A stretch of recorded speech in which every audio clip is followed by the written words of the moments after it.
ఢిల్లీలో రైతుల ఆందోళనలు 18 రోజులకు చేరుకున్నాయి. ఇవాళ జైపూర్ ఢిల్లీ హైవేను ట్రాక్టర్ల ర్యాలీతో బ్లాక్ చేశారు. రేపు సింఘు సరిహద్దులో నిరహార దీక్షకు దిగనున్నారు.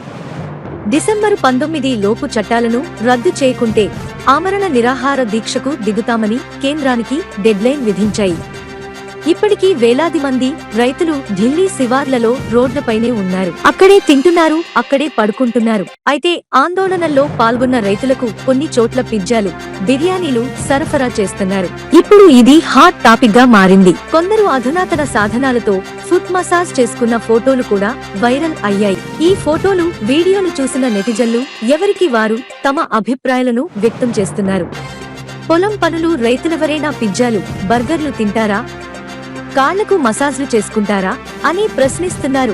ఈ ఉద్యమం ఖచ్చితంగా పక్కదారి పట్టిందని విమర్శిస్తున్నారు.